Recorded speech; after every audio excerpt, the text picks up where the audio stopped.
Hi friends, welcome to my channel.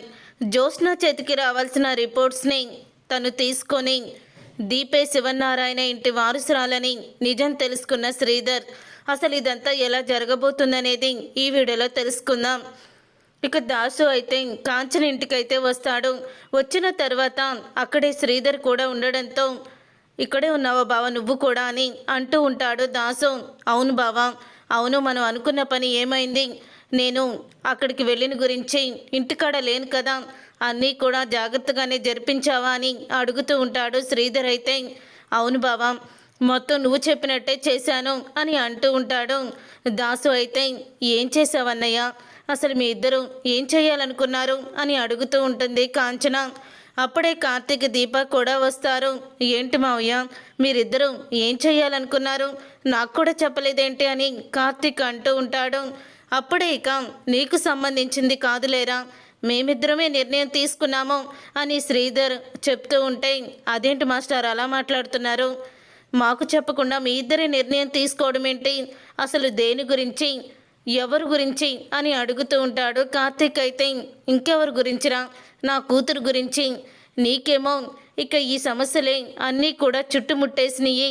ఇప్పటి వరకు కూడా నువ్వెంతో టెన్షన్ పడుతూ ఉన్నావు, అందుకని నీకు ఈ విషయం చెప్పలేదు. స్వప్న కాశీ ఇద్దరు కూడా విడాకుల పత్రాల మీద సంతకం పెట్టారు అని అంటూ ఉంటాడు శ్రీధర్ అయితే. ఇక ఆ మాట విని ఒక్కసారి దీపా కార్తిక్ ఇద్దరు కూడా షాక్ అయిపోతూ ఉంటారు. అదేంటి మావయ్య అలా మాట్లాడుతున్నారు?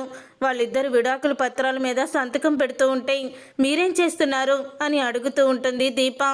ఏం చేయమంటావమ్మా, ఎన్నో సార్లు చెప్పి చూసాము, స్వప్న వినలేదు, అలాగే కాశీ కూడా వినలేదు. కాశీ ఏమో స్వప్నతో నీ జీవితం అని అన్నాడు, కానీ స్వప్నే ఒప్పుకోలేదు అని అంటూ ఉంటాడు శ్రీధర్ అయితే. అలాగని వాళ్ళిద్దరికి మీరు దగ్గరుండి విడాకులు ఇప్పించేస్తారా? అసలు మీరిద్దరూ కూడా వాళ్ళ తల్లి కన్న తండ్రులేనా అని అడుగుతూ ఉంటుంది కాంచన. ఎందుకు కాంచన ఆవేశపడుతున్నావు? మొన్నటి వరకు మన పుత్రరత్నం గారు వాళ్ళ ఆవిడ కడుపు తీయించుకుంటాను అంటే తను వినలేదా?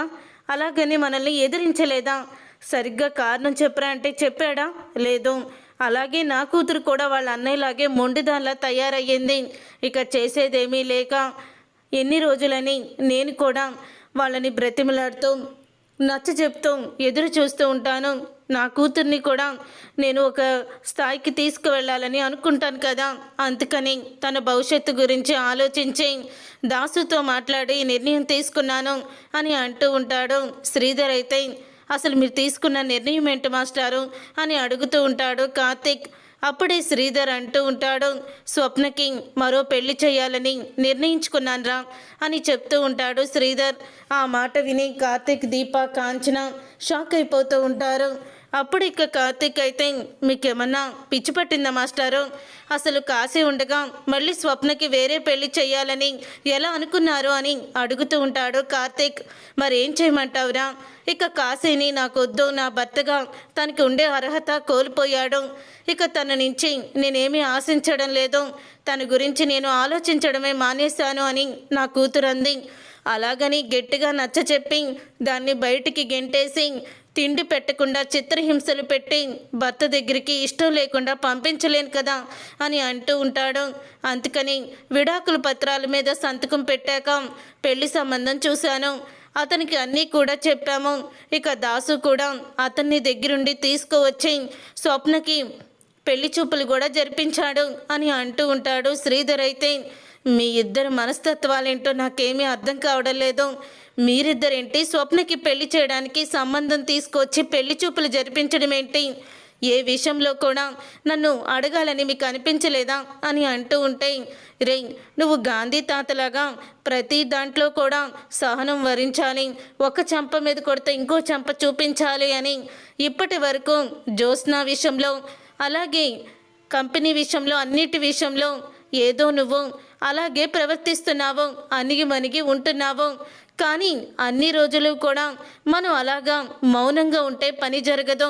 మన మౌనమే తరువాత మన శత్రువు అవుతుంది, అందుకని మేము ముందే ఆలోచించాము అని అంటూ ఉంటాడు.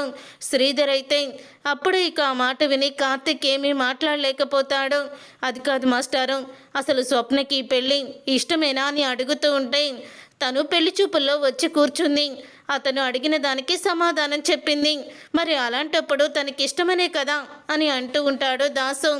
ఏంటి మావయ్య, కాశీ ఏమంటున్నాడు, కాశీని అడిగారు అసలు అని అంటూ ఉంటే కాశీని అడగడానికి ఏముందలుడు, కాశీ ఏమో తను బాధపడుతున్నాడు, నన్ను నీకులాగే తిట్టాడు, కానీ నచ్చ చెప్పేసరికి వాడు కూడా బాగానే ఉన్నాడులే అని అంటూ ఉంటాడు దాసు.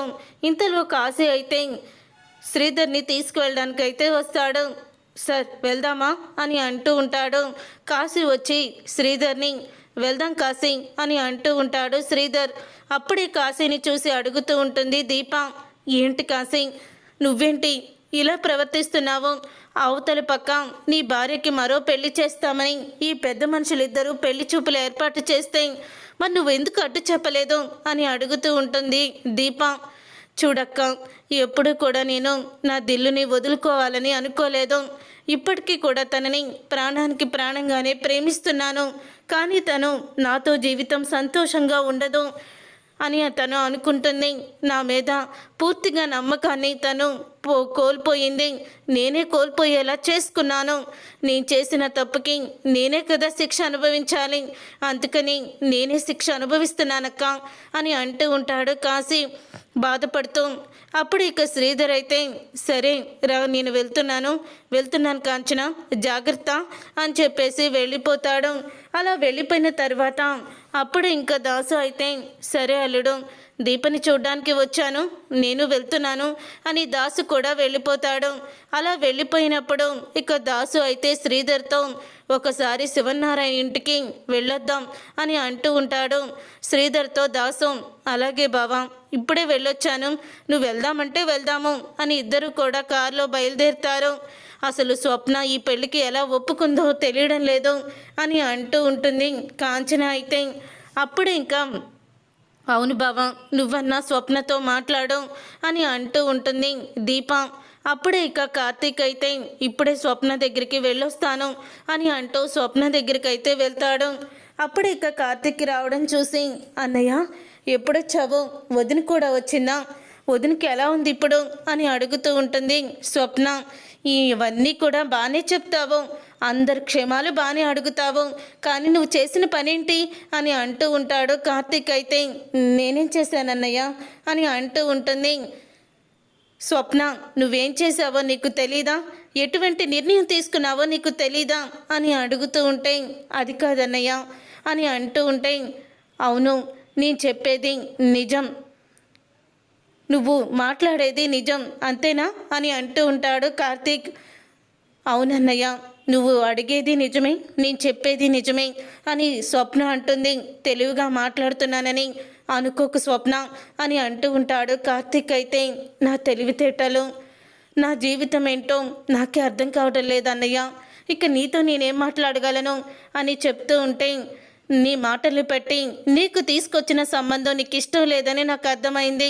మరి పెళ్లి చూపుల్లో నువ్వెందుకు కూర్చున్నావు, కాశీని ఏడిపిద్దామనా అని అంటూ ఉంటే లేదన్నయ్య, కాశీ మనసులో నా ప్రేమని బయట పెట్టిద్దామని అని అంటూ ఉంటుంది స్వప్న అని అనగానే అవునన్నయ్య, కాశీ మనసులో ఏముందో బయట పెట్టిద్దామని నేను కూడా ఇలా మౌనంగా ఉన్నాను.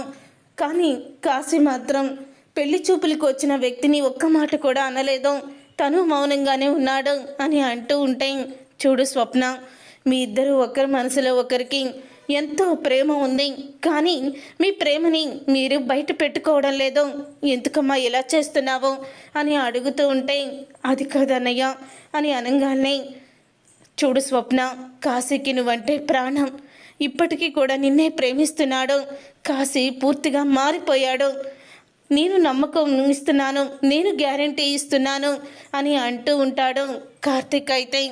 అప్పుడే కార్తీక్ అన్న మాటలకి స్వప్న అయితే అన్నయ్య, నేను కూడా కాశీని ప్రేమిస్తున్నానన్నయ్య. నేను వేరే పెళ్లి చేసుకోలేను.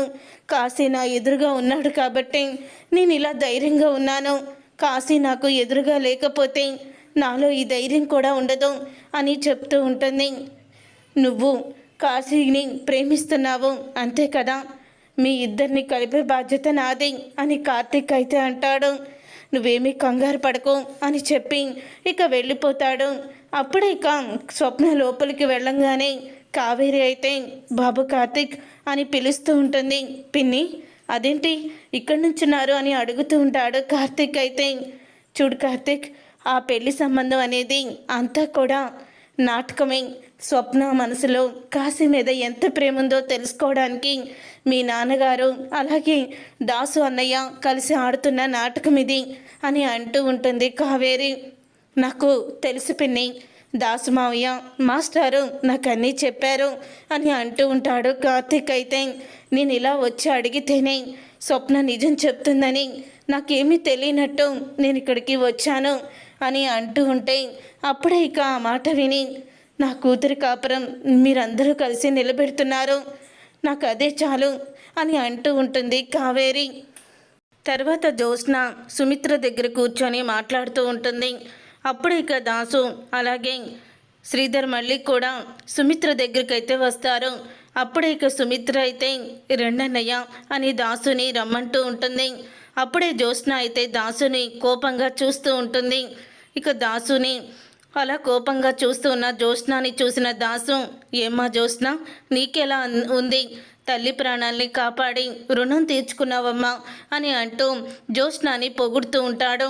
అప్పుడే ఇక జ్యోత్స్న కోపంగా తన ఫోన్ని అక్కడే వదిలేసి మర్చిపోయి తనైతే వెళ్ళిపోతుంది. నేను వెళ్ళి జ్యూస్ పంపిస్తాను మమ్మీ అని అంటూ ఉంటుంది. సరే జ్యోత్స్న అని అంటూ ఉంటుంది సుమిత్ర. కూర్చోండి అన్నయ్య అని అంటూ ఉంటుంది సుమిత్ర. పర్వాలేదు వదిన, నువ్వు ప్రాణాలతో బయటపడాలని అన్నయ్య నీ గురించి హోమాలు జరిపించాడు. ఎంత ఆవేదన, ఎంత టెన్షన్ పడ్డాడు. నిజంగా ఆ భగవంతుడు ఉన్నాడు, అన్నయ్య మొర ఆలకించాడు. సంకల్పం గట్టిదైతే మనం ఏదనుకున్నా జరుగుతుందని మరోసారి నిరూపణ అయిందమ్మా అని అంటూ ఉంటాడు దాసు. అయితే నువ్వు చెప్పింది నిజమే దాసు, మనం గట్టిగా ఏదైనా అనుకుంటే ఖచ్చితంగా జరుగుతుంది, అది ఎప్పటికీ నిజమే అని అంటూ ఉంటాడు శ్రీధర్. అయితే నా కూతురు పెళ్ళి కావాలని, తను పిల్లలతో సంతోషంగా ఉండాలని నేను కోరుకుంటున్నానన్నయ్య. నా సంకల్పం గట్టిదైతే అది కూడా జరుగుతుందని, నాకు కూడా జరగాలని ఆనందంగా ఉంది అని అంటూ ఉంటుంది సుమిత్ర. అప్పుడే ఇక దాసు అయితే నేను కూడా అదే కోరుకుంటున్నాను వదిన. జ్యోత్స్నకి పెళ్ళయ్యి తనకంటూ ఒక మంచి భర్త వచ్చి తనకి కూడా ఒక సంసారం ఏర్పడితే జ్యోత్స్న పూర్తిగా మారిపోతుంది అని అంటూ ఉంటాడు. పూర్తిగా మారిపోవడం ఏంటి దాసు అని అంటూ ఉంటే, అదే వదిన పూర్తిగా మారిపోతుంది, తనలో మార్పు వస్తుందని అంటున్నాను అని అంటూ ఉంటాడు దాసు. అయితే సరే వదిన మేము వెళ్ళొస్తాము అని ఇద్దరు కూడా వెళ్ళడానికి రెడీ అవుతారు. అప్పుడే జ్యోత్స్న ఫోన్ అయితే రింగ్ అవుతూ ఉంటుంది. అన్నయ్య కొంచెం ఈ ఫోను జ్యోత్స్నకి ఇచ్చే అన్నయ్య, ఫోను ఇక్కడ మర్చిపోయినట్టుంది అని అంటూ ఉంటుంది సుమిత్ర. సరే నేను ఇస్తాను అని శ్రీధర్ అయితే ఎవరో పదే పదే ఫోన్ చేస్తున్నారే అని అనుకుంటూ శ్రీధర్ అయితే ఫోన్ లిఫ్ట్ చేస్తాడు. ఫోన్ లిఫ్ట్ చేయిన తర్వాత, మేడం మీరు ఇచ్చిన DNA రిపోర్ట్స్ వచ్చాయి మేడం, వచ్చి కలెక్షన్ చేసుకోండి. మళ్ళీ నేను అర్జెంటుగా ఇప్పుడు బాంబే వెళ్తున్నాను, మళ్ళీ 4 రోజుల వరకు రాను, అందుబాటులో ఉండను, ప్లీజ్ ఇప్పుడే రండి అని అంటూ ఉంటాడు. అప్పుడే మేడం మీకు గుర్తుంది కదా, ఇప్పుడు ల్యాబ్ లేదు మేడం, నేను పలానా చోట ఉంటాను, అక్కడికి మీరు రండి అని అడ్రస్ అయితే చెప్తాడు. అప్పుడే ఇక ఫోన్ కట్ చేసేస్తాడు శ్రీధర్. అయితే జ్యోత్స్న DNA రిపోర్ట్స్ ఏంటి అసలు ఏం అర్థం కావడం లేదే అని వెంటనే ఆ వచ్చిన నెంబర్ని డిలీట్ చేసేస్తాడు. ఫోన్ రానట్టే ఇక డిలీట్ చేసేసిన తర్వాత అప్పుడే ఇంకా శ్రీధర్ అయితే ఆ డాక్టర్ ఏ ప్లేస్కి అయితే రమ్మన్నాడో అదే ప్లేస్కి శ్రీధర్ అయితే వెళ్తాడు. వెళ్ళిన తర్వాత నన్ను జ్యోత్స్న పంపించింది అని అంటూ ఉంటాడు శ్రీధర్. అయితే ఓహో జ్యోత్స్న మేడం మిమ్మల్ని పంపించారా, సరే సార్, ఇదిగోండి రిపోర్ట్స్. జ్యోత్స్న మేడంకి చెప్పండి సార్, ఎందుకంటే నా ఫోన్ కూడా పనిచేయదు. నేను ఫ్యామిలీతో కలిసి ట్రిప్ వెళ్తున్నాను.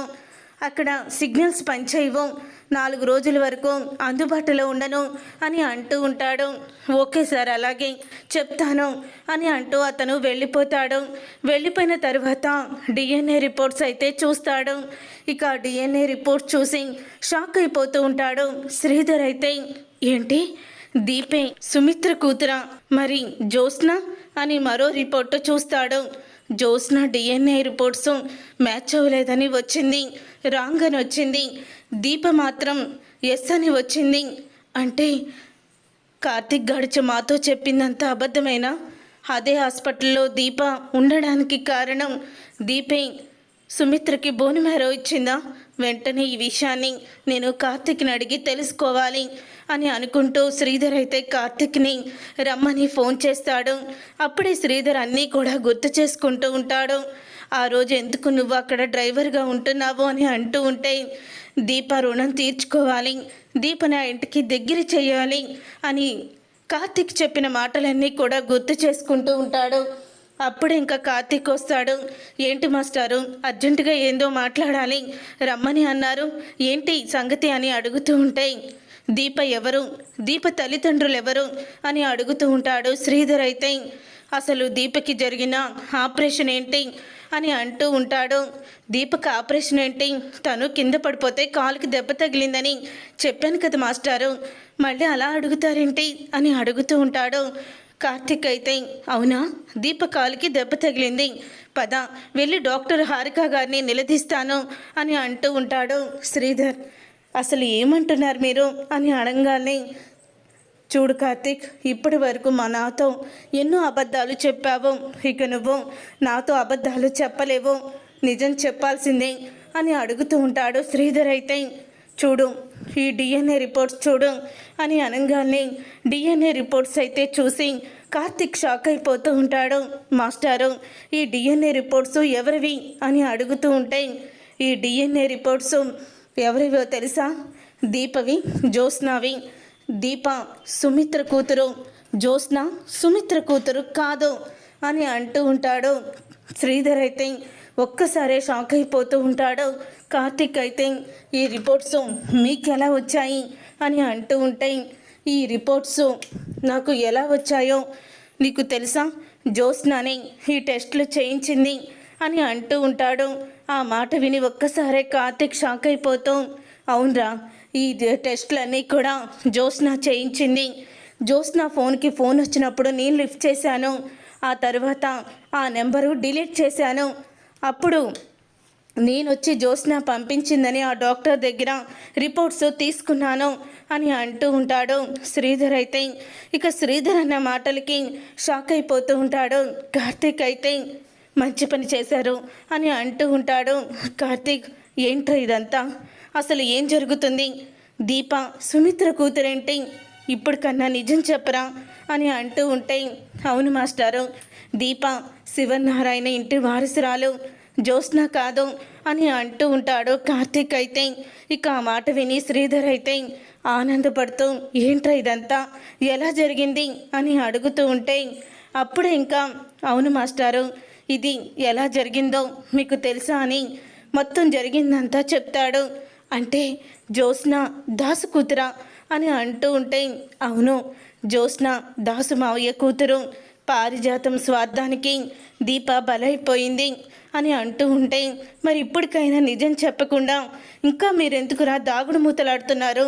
ఈ నిజాన్ని చెప్పొచ్చు కదా, ఇప్పటి వరకు అంటే సుమిత్ర చెల్లికి ఏమవుతుందని ఆలోచించారు, కానీ తను ఆపరేషన్ అయ్యి బాగానే ఉంది, ఇంకా ఈ నిజాన్ని ఎందుకు మీరు బయట పెట్టడం లేదు అని అడుగుతూ ఉంటాడు. శ్రీధర్ అయితే, అది కాదు మాస్టారు, ఇప్పటి వరకు అత్తకి ఆపరేషన్ అయ్యే వరకు ఈ నిజాన్ని దాచిపెట్టాలని అనుకున్నాము, కానీ అత్తకి ఆపరేషన్ జరిగిన తర్వాత ఇప్పుడు అత్తకి మానసిక పరిస్థితి బాగోలేదు, జ్యోత్స్న పెళ్లి గురించి ఆలోచనలో పడుతుంది, తన కూతురికి ఏమవుతుందా అని ఆలోచిస్తూ ఉంటుంది అత్త. అందుకని ఇప్పుడు మేము ఒక నిర్ణయం అయితే తీసుకున్నాము, జ్యోత్స్న పెళ్ళైన తర్వాతే మొత్తం కూడా నిజాలను బయట పెట్టాలని. అందుకే మావయ్య ఆస్తి పత్రాలు వీలునామా అన్నీ కూడా మార్చి రాయించారు. అలా మార్చి రాయించినప్పుడు కూడా నా రక్తం పంచుకున్న కూతురికి ఆ ఆస్తి దక్కుతుందని కూడా రాశారు అని అంటూ ఉంటే, అందుకనినే జ్యోత్స్న అంత కంగారు పడిపోయింది అని శ్రీధర్ అంటూ ఉంటాడు. అవును మాస్టారు, అందుకే జ్యోత్స్న తనకు ఎటొచ్చినా సరే తనకే నష్టమని, ఆస్తి అంతా కూడా దీపకే వస్తుందని తను టెన్షన్ పడింది. ఇప్పటికి కూడా తనకి నమ్మకం లేదు. ఇప్పుడు కూడా బోన్ మ్యారో తనే ఇచ్చిందని డాక్టర్లు కూడా అబద్ధం చెప్తున్నా తను నమ్మడం లేదు. అందుకే డిఎన్ఏ రిపోర్ట్స్ మీరు మంచి పని చేశారు. నిజంగా ఈ రిపోర్ట్స్ జ్యోత్స్న చేతికి వెళ్ళుంటే కథ వేరేలా ఉండేది మళ్ళీ అని అంటూ ఉంటాడు కార్తీక్. అయితే అవునరా, ఇప్పుడు జ్యోత్స్న ఆ డాక్టర్కి కూడా ఫోన్ చేసినా ఫలితం ఉండదు అని అంటూ ఉంటాడు శ్రీధర్. అయితే అదేంటి మాస్టారు అని అనగానే తను ఫ్యామిలీతో ఎక్కడికో టూర్ వెళ్తున్నాడట. అక్కడ ఫోన్ సిగ్నల్స్ పనిచేయవు. 4 రోజుల వరకు నేను ఇక ఫోన్ అయితే లిఫ్ట్ చేయనని చెప్పాడు అని అంటూ ఉంటాడు శ్రీధర్. అయితే సూపర్ మాస్టారు, మీరు సూపర్. 4 రోజుల వరకు జ్యోత్స్నకి నిజమేమీ కూడా తెలీదు అని అంటూ ఉంటాడు కార్తీక్. అయితే తర్వాత జ్యోత్స్న అయితే ఆ డాక్టర్కి ఫోన్ చేస్తుంది. ఇక ఫోన్ చేసి మొత్తం వివరాలు కనుక్కోవాలని, ఇంకా రిపోర్ట్స్ ఇవ్వలేదని అడగడానికి. కానీ అతని ఫోను పనిచేయదు. ఇదేంటి ఇతను ఫోను పనిచేయటం లేదు అని అనుకుంటూ మరొక అతనికైతే ఫోన్ చేస్తుంది. అదేంటి మేడం, సార్ మీకే రిపోర్ట్స్ ఇస్తామని వచ్చారు కదా, మీ చేతికి ఇవ్వలేదా? మీకు కాల్ కూడా చేశారు అని అంటూ ఉంటాడు. నాకే ఫోను రాలేదు. సారీ మేడం, రావడం మాత్రం సార్ అయితే మీ దగ్గరికే వచ్చారు. సార్ ఇప్పుడు ట్రిప్లో ఉన్నారు, వాళ్ళ ఫ్యామిలీతో 4 రోజుల తర్వాత కానీ రారు అని చెప్తాడు. అతనైతే ఒక్కసారి జ్యోత్స్న షాక్ అయిపోతూ ఉంటుంది. రిపోర్ట్స్ వచ్చాక నాకు ఇస్తానని వచ్చిన వ్యక్తి నాకు ఇవ్వకుండా ఆ రిపోర్ట్స్ ఏం చేశాడు, ఏం జరుగుంటుందని జ్యోత్స్న టెన్షన్ పడుతూ ఉంటుంది. చూసారుగా ఫ్రెండ్స్, రాబోయే కథలో ఖచ్చితంగా ఇలాగే జరగబోతుంది. మరి ఇలాగే జరగాలని మీరైతే కోరుకుంటున్నారా? అయితే వీడియోని తప్పకుండా లైక్ చేసి ఛానల్ని సబ్స్క్రైబ్ చేసుకొని పక్కనే ఉన్న గంట సింబల్పై ఆల్ని క్లిక్ చేయండి. అప్పుడే మేము పెట్టే ప్రతి వీడియో మీరు మిస్ కాకుండా చూసేవచ్చు.